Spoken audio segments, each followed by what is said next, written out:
రాత్రికాల సమయంలో రక్షణ ఎలా వస్తుంది? ఏప్రిల్ రాసిన పత్రికలో నుంచి రాత్రి మనం 2వ అధ్యాయము 3వ వచనం 4వ వచనం ధ్యానం చేస్తాం. హల్లెలూయా. ఎంత గొప్ప రక్షణ నిర్లక్ష్యం చేసి ఎలా తప్పించుకుంటాం? హల్లెలూయా. మహత్కారముల చేతను, సూచక్రియల చేతను, అద్భుతముల చేతను, నానా విధములైనటువంటి కృపావరముల చేతను. హల్లెలూయా. చాలా ఆశ్చర్యమైన రీతిలో దేవుడు పౌలు గారి ద్వారా రోమా సంఘానికి తెలియజేసిన మాటలు మనం విన్నాం. దేవుడి స్తుతిలో మరి ఈ రక్షణ అనేది ఎంత ప్రాముఖ్యమైనది? రక్షణ కేవలం విశ్వాసం అని కలుగుతుందా, ఇంకా మరి దేని వల్ల కలుగుతుందా? దేవుడి స్తోత్రం. మానవులకు రక్షణ విషయమై దేవుడు చాలా రకాల ప్రయత్నాలు చేస్తాడు. ఎప్పుడంటే యేసుక్రీస్తు ప్రభువారు ఈ భూమి మీదకి రాకముందు, దేవుడి స్తోత్రం, ఈ భూమి మీదకి రాకముందు ఆయన చేసిన ప్రయత్నాలు చాలా ప్రయత్నాలు. ఏం ప్రయత్నాలు అంటే తను ప్రేమించినట్టు అనేక మంది ప్రవక్తలు ఈ లోకానికి పంపించి ఇశ్రాయేలు జనాంగం మధ్యకు ఆయా భాషలు తారుమారైనప్పుడు దేవుడు జనములను ఆయా జనములు వేరు వేరు ప్రాంతాలకు వెళ్ళిపోయినప్పుడు ఆయా భాషలు తారుమారైనప్పుడు ప్రతి ప్రాంతానికి ప్రవక్తను పంపించాడు. ప్రవక్తను పంపించి మోషేతో ఏ నియమం అయితే నియమించాడో, ఇశ్రాయేలు ప్రజలకు ఏ కట్టడ అయితే పెట్టాడో ఆ కట్టడలన్నింటినీ ఆ ప్రవక్తలకు చెప్పి ఆయా దేశాలకు, ఆయా పట్టణాలకు, ఆయా రాజ్యాలకు పంపించి ప్రకటన చేయమని చెప్పినప్పుడు అలా చేసినప్పటికీ కూడా వాళ్ళు మార్పు రాదు. ఏ కట్టడైతే ఇశ్రాయేలు జనాంగానికి నిర్గమాకాండంలోను, లేవ్యకాండంలోను, సంఖ్యాకాండంలో, ద్వితీయోపదేశ కాండంలో ఇశ్రాయేలు జనాంగానికి ఏ కట్టడలు అయితే పెట్టాడో ఆ కట్టడలన్నిటినీ ప్రతి ప్రవక్తకి తెలియజేశాడు. దేవుడి స్తోత్రం. కనీసం ఏ ఒక్క ప్రవక్త ద్వారా కలిసి వాళ్ళకు మార్పు వస్తుందేమో, వాళ్ళు పరిశుద్ధులుగా నేను తప్ప వేరొక దేవుడు లేదని నిశ్చయముగా వారు కూడా సర్వజనుడికి ప్రకటిస్తారు తప్పనతో ఆలోచనతో దేవుడిని యెహోవా చాలా ఆశ కలిగి, చాలా ఉద్దేశాలు కలిగి ఆ యొక్క ఆలోచన కలిగి ఉన్నారు. దేవుడి స్తోత్రం. ప్రియులారా, ఇలాంటి ఆలోచనలో ఎంతో మంది ప్రవక్తలు వచ్చినప్పుడు ఆ ప్రవక్తలకి యాజకులు కూడా సిద్ధపరిచారు. యాజకులు ఎందుకంటే ప్రత్యక్ష గుడారంలో ఆ జనుడి చేసిన ప్రతి పాపము నిమిత్తము బలులు అర్పించాలి, నైవేద్యములు అర్పించాలి.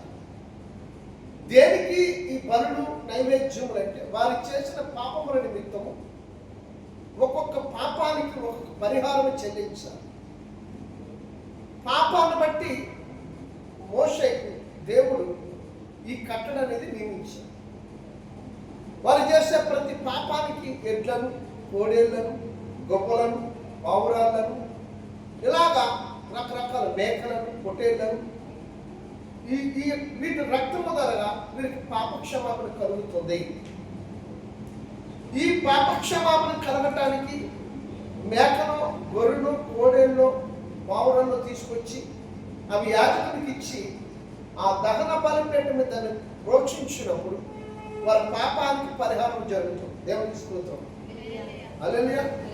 ఈ పాప పరిహారం నిమిత్తము బలి అర్పించిన ఆ కోడేనైనా, లేదు ఆ పావురమైనా, లేదు ఆ పొట్టేనైనా, ఎద్దైనా, మరి ఏదైనా ఆ ఇంటి వారు మాత్రమే తినాలి. దేవునికి స్తోత్రం. మరొకరు దాన్ని ముట్టుకోవడానికి పరదేశి కానీ వచ్చినట్టు వారి బంధువుల్లో కానీ కూడా తినడానికి లేదు.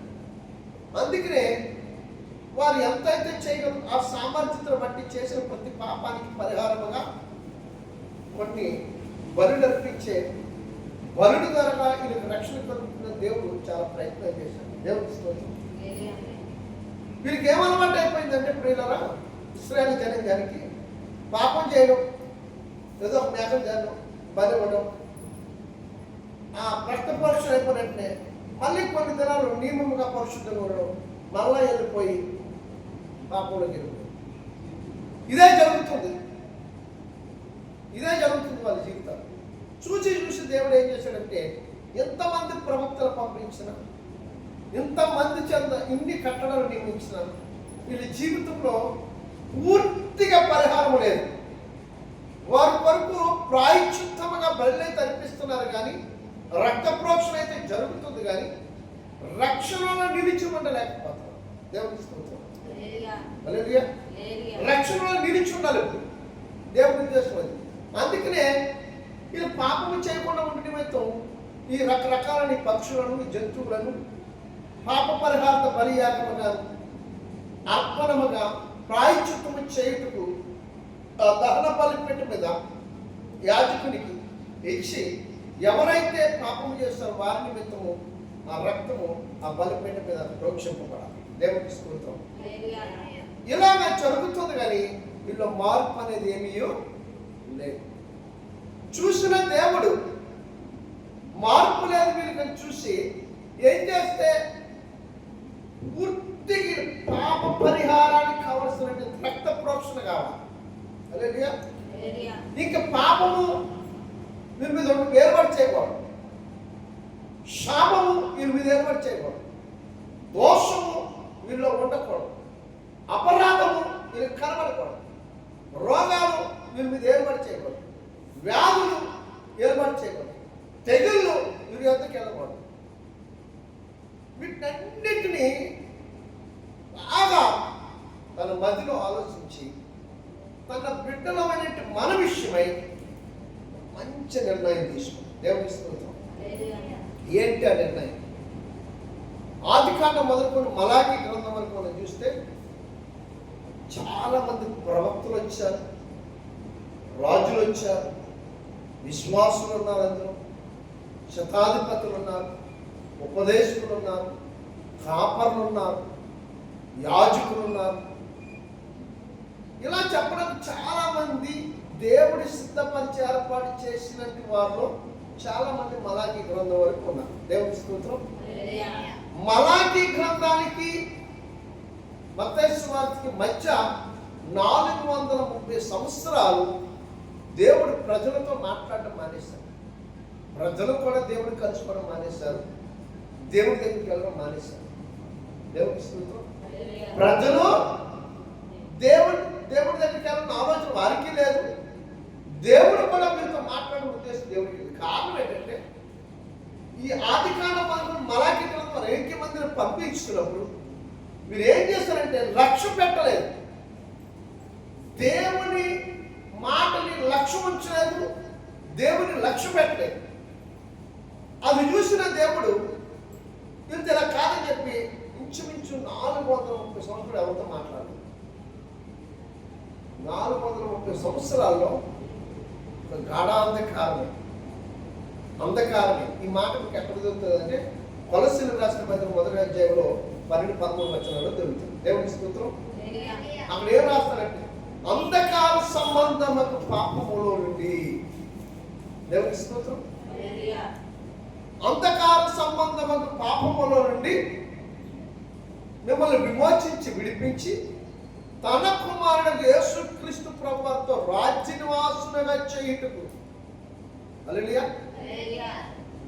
ఈ మాట మీకు ముందుగా ఎందుకు చెప్పానంటే 430 సంవత్సరాలు దేవుని మర్చిపోయి దేవుడు ఉన్నాడన్న సంగతి మరుగు చేసుకొని దేవుని జ్ఞాపకం చేసుకోకుండా మీరు ఇష్టానుసారంకి వెళ్ళిపోయి అంధకారంలోకి వెళ్ళిపోయి, మరి దేవుడు చూసి చూసి చూసి వీళ్ళు మార్పు రాలేదు కనుక మరలా తనకు తానే రుక్తునిగా చేసుకున్నాడు. దేవుడికి స్తోత్రం.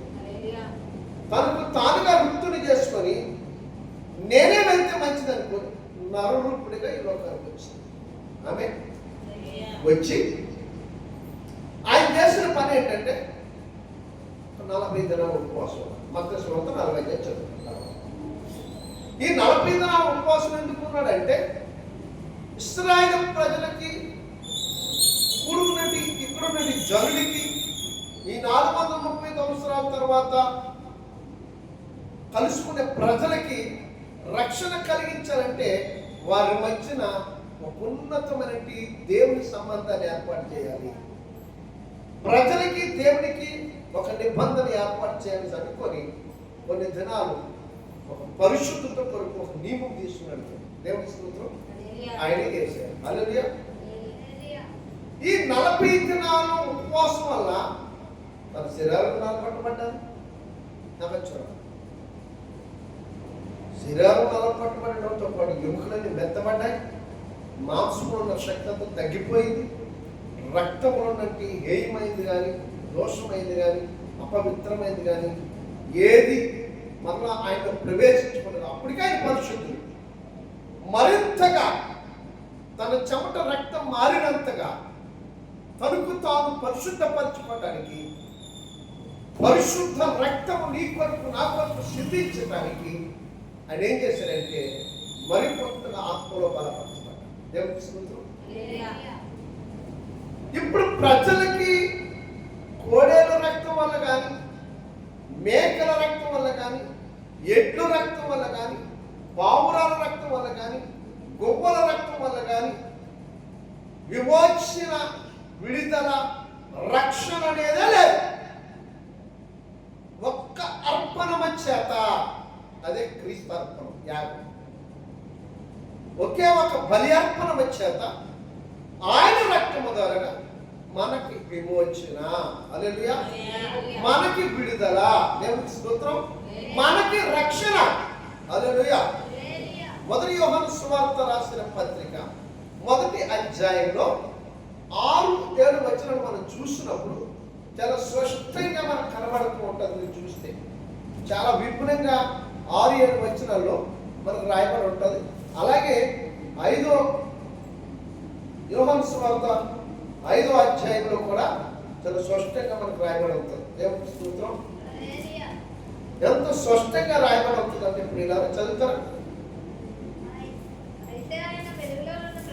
అయితే ఆయన వెలుగులో ఉన్న ప్రకారం మనమును వెలుగులో నడిచిన ఎడల మనం అన్యోన్య సహవాసము గల వారమై ముందు. అప్పుడు ఆయన కుమారుడైన యేసు రక్తం ప్రతి పాపము నుండి మనలను పవిత్రులుగా చేయును. దేవునికి స్తోత్రం. హల్లెలూయా. యేసు క్రీస్తు ప్రభువు రక్తము సిందించేదే కానీ, ఆయన రక్తంలో నువ్వు కడగబడితేనే కానీ నువ్వు పరిశుద్ధుడు కాదు, నువ్వు పవిత్రుడు కాదు, నీకు రక్షణ లేదు. హల్లెలూయా. కేవలం యేసు రక్తం వల్ల మాత్రమే నువ్వు పరిశుద్ధపరచబడి, పవిత్రపరచబడి, నీతిమంతుడిగా తీర్చబడ్డావు. హల్లెలూయా. నీతిమంతుడిగా తీర్చబడ్డావంటే క్రీస్తు యొక్క రక్షణ నీ నెత్తి మీదకి వచ్చింది, నీ మీదకి వచ్చింది. అందుకనే నువ్వు పరిశుద్ధుడు అవ్వడానికి గల కారణం ఏంటంటే ఒకే ఒక అర్పణం చేత యేసుక్రీస్తు రక్తము ద్వారా నీవు పరిశుద్ధుడు అయ్యావు. దేవునికి స్తోత్రం. ఇంకా మీకు మొదటి పేతురు రాసిన పత్రిక 1వ అధ్యాయం 19వ వచనం చూడండి. అమూల్యమైన రక్తము చేత అనగా నిర్దోషమును నిష్కళంకము వంటి గొర్రె పిల్ల వంటి క్రీస్తు రక్తము చేత విమోచింపబడి, ఆమేన్, హల్లెలూయా. ఆ పైన ఆ 2వ వచనం ఒకసారి చూడండి. 19 కాకుండా అది 1:2 మొదటి పేతురే చదవండి. మొదటి పేతురు 1:2 అమ్మా.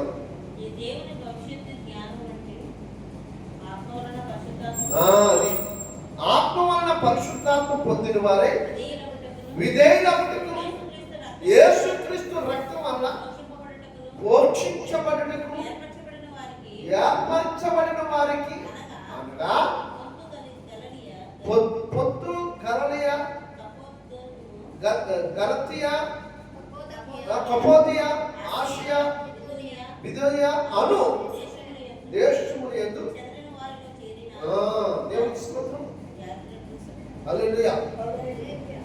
యేసు రక్తం అనేక ప్రాంతాల్లో ఉన్న ప్రజలకి రక్షణ కల్పించింది. ఎలా కల్పించిందంటే పరిశుద్ధుడి కనుక ఆయనలో ఉన్న ఆత్మ అనేకులకు విజ్ఞప్తి చేసింది. ప్రజలను నింపజేశాడు.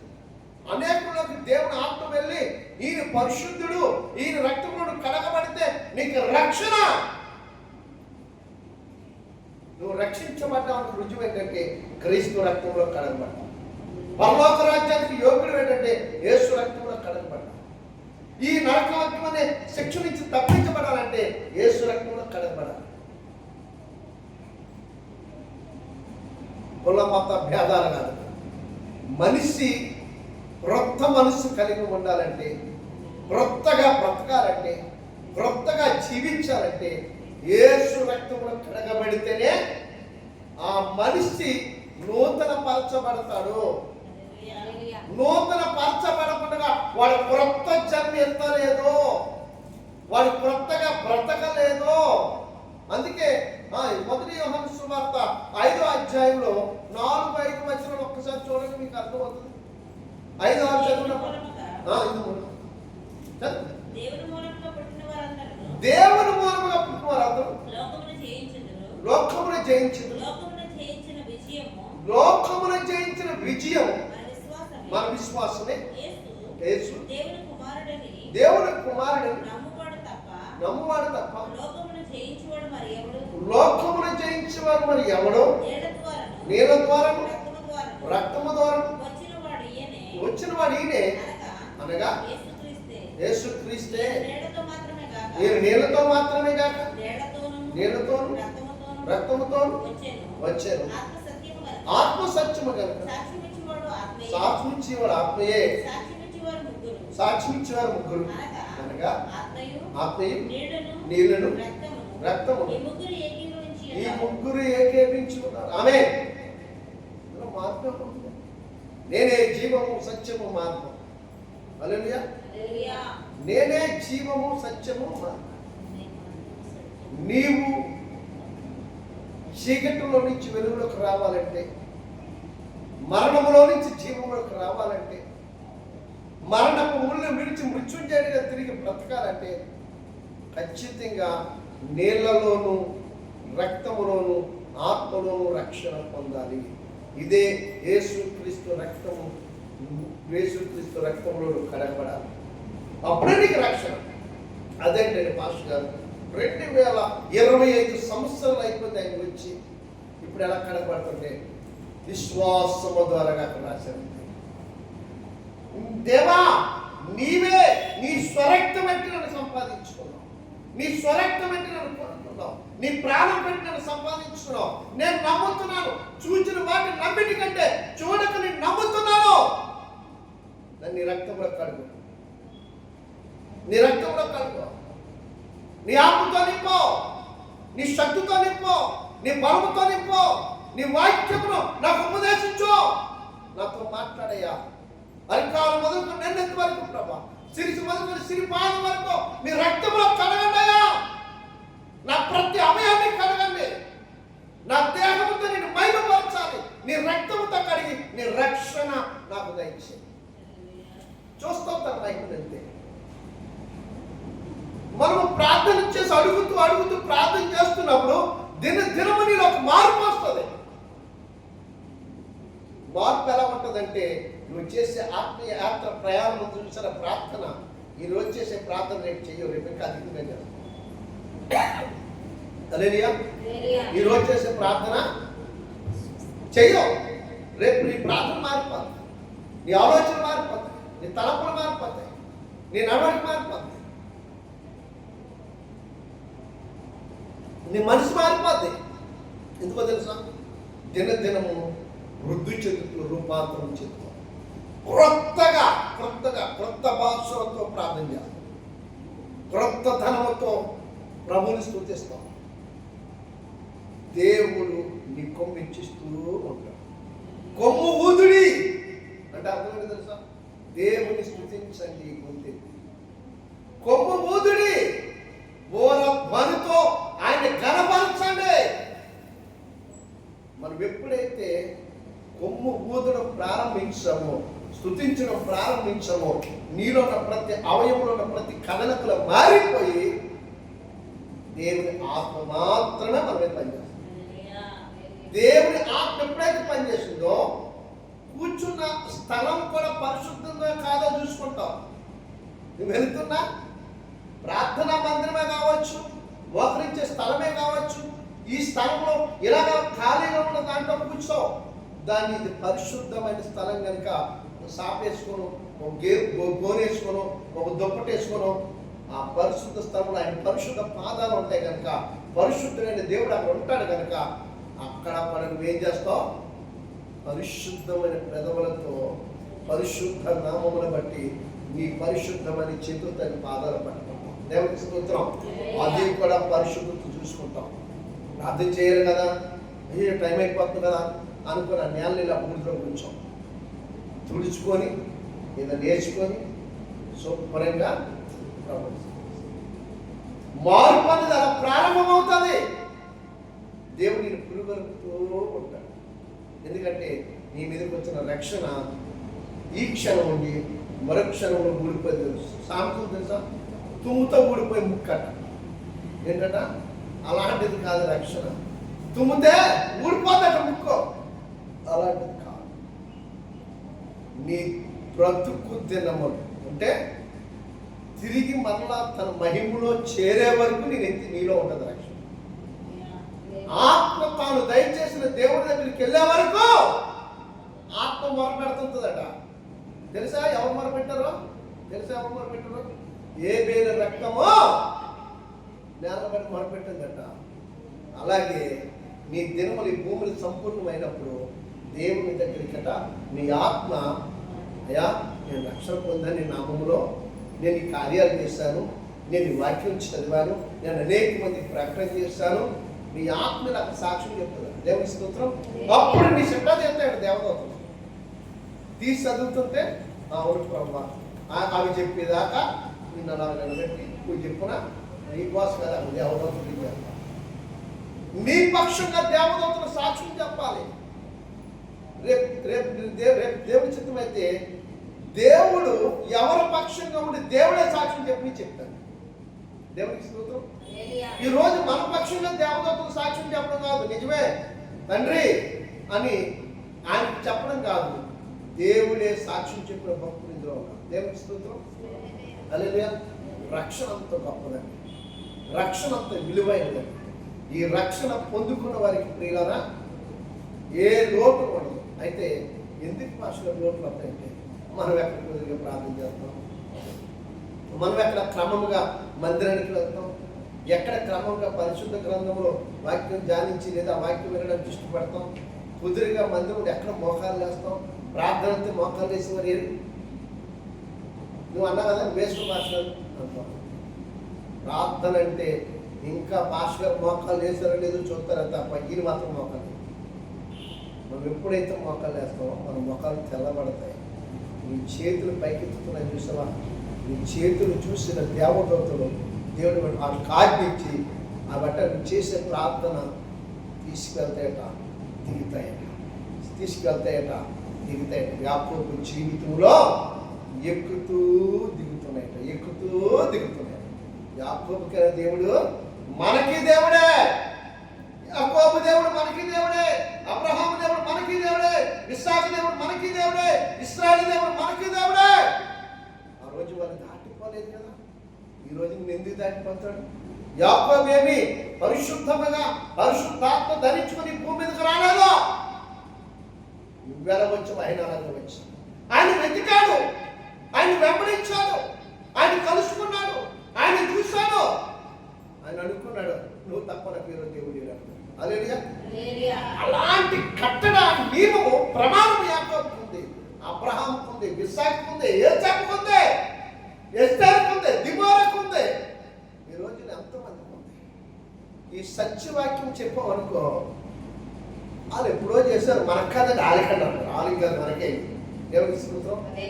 వాళ్ళకంటే మనకు కాదంటాడు, కానీ మనకన్న సంగతి వాక్యం స్పష్టంగా వచ్చే రేపు కాదు మళ్ళీ రోజు చెప్తాను.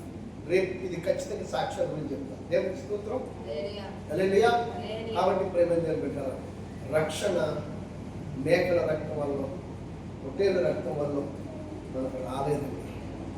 దేవుడే నరావతారం ఎత్తి నీలో నాలో కలిసిపోయి కొంతకాలం మన మధ్య ఉంది. నీ కొరకు నా కొరకు రక్తంగా కేవలము పరిశుద్ధ దేవుని రక్తం వల్ల మాత్రమే మనకు రక్షణ. మనము పరిశుద్ధులమయ్యాం, నీతిమంతులమయ్యాం, విమోచింపబడ్డాం, సమస్త రోగములన్నీ తొలగిపోయినాయి. లేవు ఇంకా. ఇంత మనం చదివితే 1 యోహాను 1:5, 1:7 ఇంత చదవగా 1:7 ఏం చెప్తాడు? ఏం చెప్పాడు? ప్రతి పాపము నుండి, ప్రతి దోషము నుండి మనల్ని పవిత్రమై చేశాడు. దెయ్యపు కార్యాలు కలిసే రక్తం, ఆ రక్తమును కడిగి క్రీస్తుని ప్రతిష్ఠింప చేసుకున్నాడు, ముద్రించుకోండి. ఆమె యేసుక్రీస్తు రక్తము ద్వారా నువ్వు దేవుని కుమారుడుగా, దేవుని కుమార్తెగా నిన్ను ముద్రించుకున్నాడు అంతే. అందుకే నువ్వు దేవుని మూలంగా పుట్టావాడు. దేవుని మూలంగా పుట్టినవాడు శరీరించిన చేయడా ఆత్మానుసారంగా నడుచుకుంటాడు.